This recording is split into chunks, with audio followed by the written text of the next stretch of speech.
그때 예수님께서 제자들에게 말씀하셨다. 아버지께서 나를 사랑하신 것처럼 나도 너희를 사랑하였다.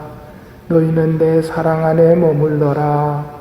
내가 내 아버지의 계명을 지켜 그분의 사랑 안에 머무르는 것처럼 너희도 내 계명을 지키면 내 사랑 안에 머무를 것이다.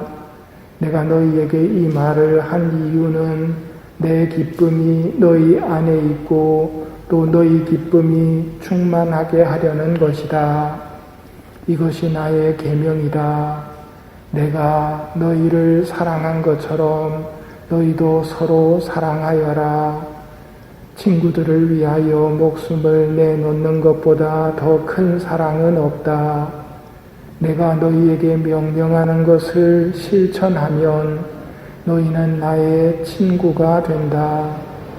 나는 너희를 더 이상 종이라고 부르지 않는다.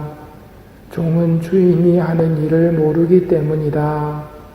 나는 너희를 친구라고 불렀다. 내가 내 아버지에게서 들은 것을 너희에게 모두 알려주었기 때문이다. 너희가 나를 뽑은 것이 아니라 내가 너희를 뽑아 세웠다.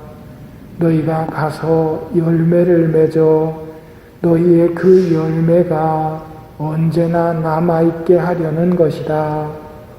그리하여 너희가 내 이름으로 아버지께 청하는 것을 그분께서 너희에게 주시게 하려는 것이다. 내가 너희에게 명령하는 것은 이것이다. 서로 사랑하여라. 오늘은 마티아 사도 축일입니다. 주교님을 뽑는 것은 교황님의 권한입니다. 신부님을 뽑는 것은 주교님의 권한입니다. 신부님을 임명할 권한이 없습니다. 목사님은 목사님들이 임명하기 때문에 사도로부터 이어오는 권위가 없습니다. 처음에 12사도를 뽑은 것은 예수님이셨습니다. 예수님의 자리를 이어받은 베드로가 제의를 합니다. 빈자리를 채워야 하지 않겠느냐고. 그리고 공동체의 추천을 받고서 기도를 합니다. 하느님께서 누구를 뽑으셨는지 알려주십시오 하고 제비를 뽑았더니 마티아가 뽑혔습니다. 초기 교회의 이 모습에서 하느님과 함께 일하고 있는 생생한 모습을 보게 됩니다. 오늘 입당송은 복음의 말씀입니다. 너희가 나를 뽑은 것이 아니라 내가 너희를 뽑았으니 가서 열매를 맺어라. 이것은 우리에게도 해당되는 말씀입니다. 내가 너희를 뽑았으니 가서 영원한 열매를 맺어라. 우리는 어떤 영원한 열매를 맺어야 할까요? 이 중요한 물음입니다. 하느님이 나한테 바라는 게 뭘까 하는 겁니다. 오늘 복음 가운데 가장 많이 나오는 단어가 뭔지 한번 찾아보십시오. 아버지께서 나를 사랑하신 것처럼 나도 너희를 사랑하였다. 너희는 내 사랑 안에 머물러라. 내가 내 아버지의 계명을 지켜 그분 사랑 안에 머무르는 것처럼 너희도 내 계명을 지키면 내 사랑 안에 머무를 것이다. 이것이 나의 계명이다. 내가 너희를 사랑한 것처럼 너희도 서로 사랑하여라. 사랑이 가장 많이 나오는 말이지요. 예수님께서 우리에게 바라시는 게 뭐라고요? 사랑이라는 말입니다. 하느님이 나한테 바라시는 것은 사랑이지, 하느님이 내 돈을 바라시거나 나에게 어떤 권력을 바라시거나 건강이나 장수를 원하시지는 않습니다. 하느님은 보잘것없는 나의 사랑을 원하신다는 말입니다.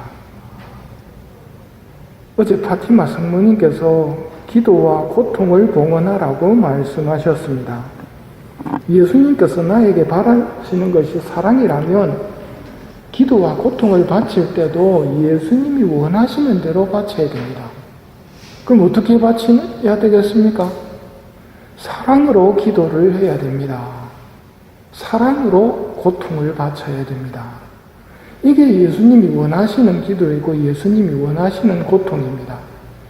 사랑 없는 기도나 사랑 없는 고통은 예수님께서 원하시는 것이 아닙니다. 11조를 바치고 일주일에 2번씩이나 단식을 하는 것은 잘하는 일이지만 세리나 죄인들을 깔보면서 자기가 잘하고 있다고 자랑하는 것은 하느님께서 원하시는 11조나 단식이 아니었습니다. 바리사이의 그런 모습은 사랑이 없고 교만으로 가득했기 때문에 하느님께서 좋아하시지 않는 기도였단 말입니다. 옛날부터 많이 보던 동화 이야기, 한 왕자가 결혼할 사람을 찾습니다. 모두 다 좋아한다고 그럽니다. 그래서 이 왕자는 가난한 모습으로 사람들에게 다가갑니다. 가난한 모습으로 다가가니까 안 받아들이는 사람이 나타나죠. 진짜 따뜻한 마음으로 가난한 사람들을 사랑해주는 선한 마음을 가진 사람을 가난한 모습일 때 발견하게 된다는 이야기는 들어보셨을 겁니다. 왜 가난하게 변장했을까? 가난이 좋아서입니까? 모두 다 축복은 좋아합니다. 모두 다 복받고 나면 하느님한테 감사하다고 사랑한다고 말합니다. 정말 하느님을 사랑하는지 알고 싶으면 축복이 없는데도 고통이 오는데도 사랑한다고 말한다면 그 사람의 사랑은 진짜 사랑입니다. 그래서 하느님께서는 고통 속에서 기도를 바치고 고통 속에서 사랑을 바치고 고통 속에서 불평하지 않고 원망하지 않는 사람을 만났을 때 기뻐하시는 겁니다. 참 사랑을 만났기 때문입니다.